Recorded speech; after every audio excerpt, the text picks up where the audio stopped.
Hi guys, and welcome back to hashtag I was here. In today's video we're going to talk about growth in every aspect as we usually do, but the specification and what we're focusing on this time is relationships. Now I know all y'all want to talk about relationships. Relationships is a very difficult subject, very difficult topic, very difficult time in your life, and there are so much that you get the opportunity to learn about. And in today's video I'm going to give you guys a glimpse of a few things that I literally jotted down for myself in becoming better in my relationship. Alright, so guys, one of the first things that I wrote down is apologizing. Now, as an adult, I am now learning better ways to apologize. And like, some of you might hear me talk about this and say, what you mean? You don't know how to say I'm sorry? It's not about knowing how to say I'm sorry.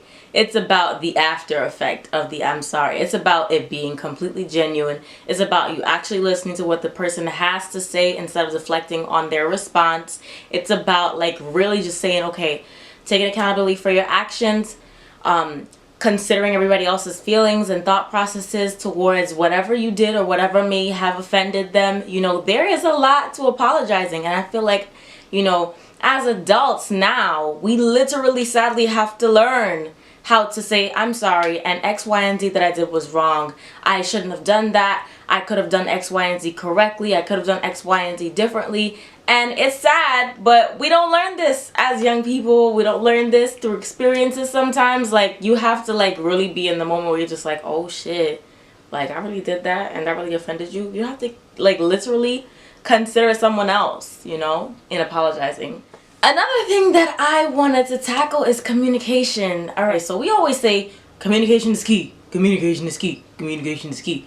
But in reality, like, what does that mean? Like, what kind of communication? Okay, we're speaking. Okay, cool. But like, what else am I communicating with you on? Am I communicating with you on my emotions today? Am I communicating with you on any specific situation? You literally have to, in a relationship, have to literally tell your partner, like, not every single thing, but you have to be transparent. Like, you can't be out here, I choose to tell you one part of the story but not the whole story. It don't work like that. Like, you want a good one, you want a healthy one, you gotta talk. Number 3, boundaries. Alright, so if you know me, you know that Stephanie had a very difficult time with boundaries and with others. Like, I don't know, for me, I was just always like, oh my gosh, friends, yeah, I can see you, I can spend time with you. And then when people wanted to, you know, be alone or have like time for themselves, I would take offense to that. I'm like, why you don't want to spend time with me? Why you want to talk to me? Why you want to this? And I'm just like, wait, as an adult now, it's just like, oh, Steph, no, you can't force yourself into people's space when they don't want company. You can't, you know, divulge too much. And one of the biggest things, especially in relationship, is respecting boundaries of your partner, of yourself. Set your own specific boundaries and respect the boundaries of others. Now, I know sometimes it is difficult to respect the boundaries of others if you are just more so of a gimme, hi, how you doing? I want to be around people all the time kind of person, like myself. Like, I'm not the kind of person that always wants to spend time alone. So if I'm alone for a long period of time, my friends know it's a problem, like something going on. But, you know, other people aren't as giddy and as wanting to be around others as I am. So I had to learn, like literally learn that I had to respect other people's boundaries. Like, no, Steph, they don't want to be around you sometimes. They do want to spend a lot of time on their own, and that's okay. Like, that doesn't mean that they love you any less. Doesn't mean that they don't care about you, you know. And it's sad that I have to like really be this transparent and say this, but it is true, because we oftentimes do not realize that, you know, intruding in people's space at times might be something that is like very detrimental to their mental health as well. Number 4, we are going to talk about extending grace. In relationship, you cannot always be the kind of person that is stomping on your partner when they're down. Like, sometimes people are going to make the same mistakes, and it is their internal decision to do better. You cannot force someone to do better. You cannot force someone to change their bad habits. You know, you can make them aware of it, right? And sometimes we have this thing where even when we're trying to grow and do better in our actions, we fall back. We fall short sometimes. And it is very important to have a partner and to also be a partner that extends grace. Because extending grace does not mean, okay, I'm going to accept bad behavior after bad behavior. Extending grace means, okay, I know as human beings we fall short sometimes. I know sometimes I suck. I know sometimes you suck. But I'm going to choose to be patient with you. Even in the times where I feel like pounding you. That is really an internal decision, to make the decision to be gracious towards your partner. It's not something that's easy. Sometimes we get to a point where like patience is like, oh my gosh, out of this world. I don't have no more patience for you. We get there. It's normal. But at times in our lives, we do have to remember that grace should be extended to everyone.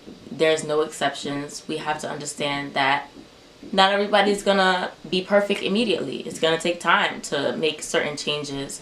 And in order for grace and growth to solidify, it takes time. Number 5, we are talking about speaking our truth. Now, in relationships, sometimes you find yourself loving people a little too much, to the point where you are not always forthcoming about your truth. You tend to spend a lot of time thinking about others, and I found myself doing that a few times, thinking of everybody else's feelings, opinions, emotions, and not considering my own. Now, when I say speak your truth, I don't mean to deflect from problems at hand. Say, for instance, your partner's upset with you, right? And you choose that moment to speak your truth. No, that's not the time. There's a time and a place for everything. Now, when it comes to speaking your truth, when you are having a genuine conversation about something that may have hurt you or offended you, when it's your turn, you speak your truth. You don't deflect from someone else's opinions, someone else's feelings. There's a time and a place for everything. So use your time, use your place, use your placement in your mind at the right time, not when someone else is hurting. And lastly, in this video, we're going to talk about arguing. Let me tell y'all, arguing is normal in relationships. If you've never had a moment where you disagreed with your partner or you disagreed with whomever you're with, it's probably not a relationship for you, because no one on planet Earth has the identical thought process as you. No one thinks like you. No one acts directly like you. No one is specifically you.